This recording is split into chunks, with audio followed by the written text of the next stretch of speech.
Une question que je me posais, vous parlez aussi de vulnérabilité dans le livre. C'est quoi le lien entre l'improvisation et la vulnérabilité?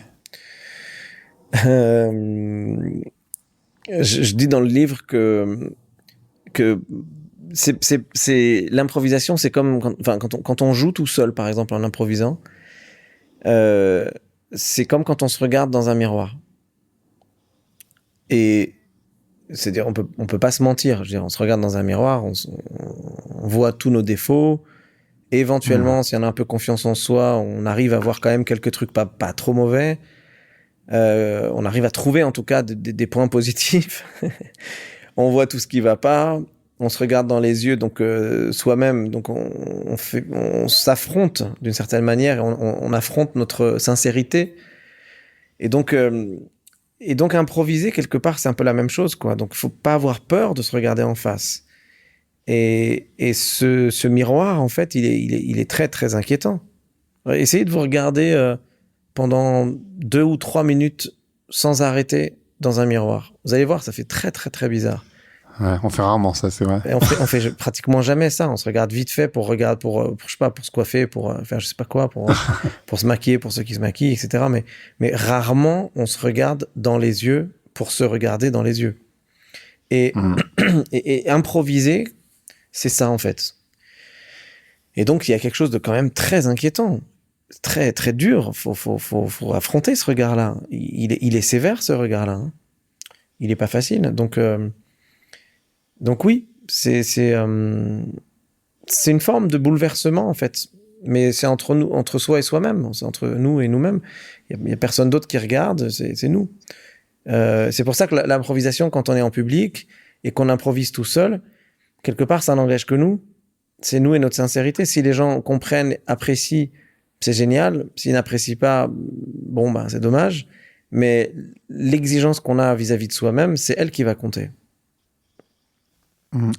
Alors, parce que vous êtes professeur aussi, et la question que je me pose, c'est comment vous apprenez ça aux étudiants, enfin, parce que je comprends ce que vous dites et en même temps je me dis mais c'est tellement difficile parce que enfin lâcher prise, être dans la vulnérabilité quand on est face à X nombre de personnes, que ce soit 10, 20, 200, 3000, bah c'est pas facile parce qu'on veut je sais pas si on veut impressionner, mais en tout cas on veut plaire quelque part.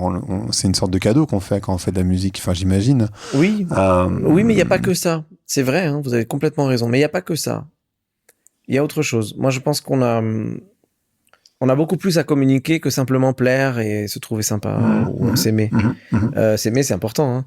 Mais on peut communiquer beaucoup plus de choses. Euh, et puis, la vulnérabilité, c'est quelque chose enfin, on apprend à dompter notre vulnérabilité. Être vulnérable, c'est pas forcément être faible. Ah, pas du tout. Voilà, moi, j'essaie de ne jamais être trop faible, mais j'accepte d'être vulnérable.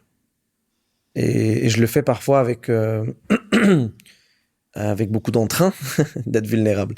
J'ai même tendance maintenant à dire que j'aime bien quand en concert je fais des fautes, par exemple. Parce que d'abord, ça rend humain ce que je joue. Je trouve qu'il n'y a rien de pire que de voir quelque chose de parfait qui n'a pas, où il n'y a pas d'erreur. Même moi, quand par exemple je vais voir un musicien en concert, je vais trouver impressionnant, par exemple, que ce musicien ou cette musicienne ne fasse aucune faute. Mais bizarrement, si vraiment tout est parfait, je, je sais pas, il y a quelque chose qui me touche plus. Comme un ordinateur face à moi. Ouais, c'est trop lisse en fait. C'est trop lisse, voilà, exactement. Ouais. C'est peut-être le mot. Trop lisse ou alors Ouais. trop préparé. Euh, Trop, je veux être parfait. Et, j'ai pas l'impression que c'est ça qui touche le. Regardez aujourd'hui les musiques faites par ordinateur, c'est devenu une industrie, Bien sûr. mais on est moins touché. Mm. Alors c'est super parce que c'est une industrie, ça fait vivre des musiciens, ça fait vivre le business, ça fait des concerts, des festivals, etc. Mais j'ai rarement vu par exemple quelqu'un sortir d'un concert d'électro berlinoise ou de concert de techno, etc. en disant oh, j'ai été touché ce soir. Non, Mais non. ils vont dire je me suis éclaté, j'ai dansé comme un fou, etc. On s'est bien amusé, on a fait les fous, on s'est défoulé, c'était génial, on a passé un temps dingue. Ça c'est génial, et d'ailleurs c'est pas un reproche, hein, c'est génial de faire ça. Mais on n'entendra pas j'ai été touché. Ça m'est allé droit au cœur. Bon, donc la perfection en soi, moi, me touchera beaucoup moins. C'est marrant parce que j'ai cette phrase, enfin, depuis longtemps dans ma tête, quand les gens me disent, alors, ça n'a rien à voir avec la musique, je vais jeter du coq à l'âne, mais quand on parle de relations amoureuses et les gens se disent, j'ai envie d'être parfait, etc. Et moi, je dis toujours, mais le lisse, ça n'accroche pas, en fait. Vous imaginez une surface lisse, et en fait, sur une surface lisse, on glisse. Il faut qu'il y ait des aspérités pour pouvoir s'accrocher sur une surface. Et du coup, j'ai l'impression que c'est un peu la même, enfin, c'est pour ça que je fais le parallèle, je me permets, mais j'ai l'impression qu'il y a vraiment de ça aussi. Oui, et puis une vie parfaite, ça doit être ennuyant. Moi, des fois, je me pose cette question, parce qu'on on parle avec les copains ou la famille et tout. Bien sûr. Vous savez, cette fameuse question que les gens se posent un peu débilement, des fois, enfin, c'est un peu idiot, quoi, vraiment, de se poser cette question, mais qu'est-ce que tu ferais si tu étais milliardaire? Mais qu'est-ce qu'on s'ennuierait? Parce qu'une fois que tu as acheté toutes les voitures que tu veux, toutes les maisons que tu veux, tous les canapés que tu veux, tous les pianos et les trompettes que tu veux, toutes les tables et les machins que tu veux, une fois que tu as fait le tour de la planète, bah, qu'est-ce que tu fais, en fait? Bah, tu t'ennuies. Alors, évidemment, il y a des gens qui écoutent qui vont dire, ouais, mais enfin, quand même, c'est pas mal. Comme disait Coluche, l'argent fait pas le bonheur, mais il y contribue. Exactement. Mais je veux dire par là que moi, ça m'intéresse pas, en tout cas, en effet. Ça m'intéresse pas quand c'est trop lisse. Et en effet, vous avez raison de faire la comparaison avec les histoires d'amour. Parce que combien de fois est-ce qu'on a entendu des gens dire, oui, il est parfait, mais je sais pas pourquoi je l'aime pas. Je suis pas amoureuse. Je suis pas amoureux. Elle est parfaite, je n'ai rien à lui reprocher, elle est géniale, mais je suis pas amoureux. Souvent, on a besoin de tomber amoureux de quelqu'un qui nous touche. Et cette personne qui nous touche, elle peut pas ne pas avoir de cicatrices, ne pas avoir d'histoire, de douleur, de moments difficiles, de problèmes, de défauts, de névroses. Ouais, non, mais c'est important. C'est important de le dire. Et du coup, dans la musique, et j'imagine que c'est ça que vous transmettez à vos étudiants aussi, c'est précisément, laisser aller. J'essaie de leur apprendre à se tromper.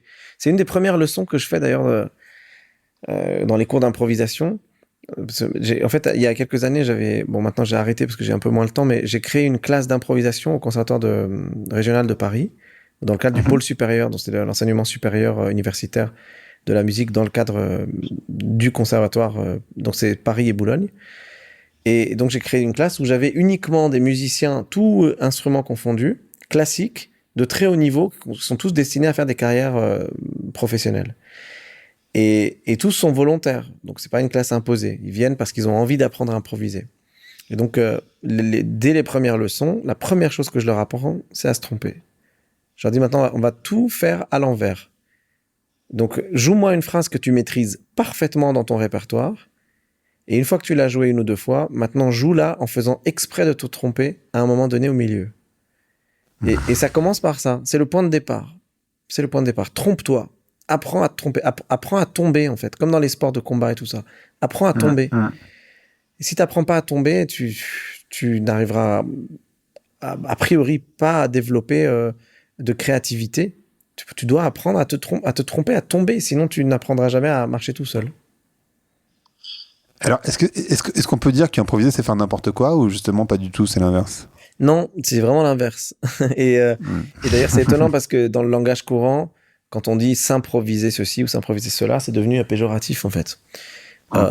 Et c'est dommage. Parce que moi, j'adorerais m'improviser, je sais pas moi, plombier par exemple. J'adorerais, mais c'est devenu péjoratif. On dit pas, non, t'improvises pas, on s'improvise pas musicien, on s'improvise pas machin, on s'improvise pas blogueur, journaliste, etc. Bah si, en fait, c'est comme ça qu'on apprend d'ailleurs. On s'improvise et après, faut être performant. On va pas faire n'importe quoi. Non, il s'agit pas de faire n'importe quoi, mais il s'agit d'accepter de se tromper. Vous avez tout un chapitre sur la transmission. Et ça, c'est un truc qui, moi, c'est le sens de ma vie, la transmission. L'improvisation comme transmission, qu'est-ce que vous essayez de faire passer comme idée quand vous écrivez un livre parce que le livre, il n'est pas que pour les musiciens, donc qu'est-ce que vous essayez de faire passer en fait? C'est quoi l'idée pour vous qui vous semble importante derrière cette idée d'improvisation? Enfin, l'idée ou les idées, bien sûr. C'est un, c'est un point fondamental dans tout ce que je fais depuis le début. C'est qu'une... Et ça rejoint une des premières questions que vous m'avez posées sur le lien qu'il y a entre la manière avec laquelle je fais mon métier et le fait que je sois né là où je suis né. Et le contexte dans lequel je suis né. Je pense qu'il y a depuis toujours une envie chez moi de faire en sorte que les gens s'aiment et vivent bien ensemble. J'ai horreur des conflits. Quand j'étais petit à l'école, par exemple, je détestais quand les enfants jouaient à la guerre.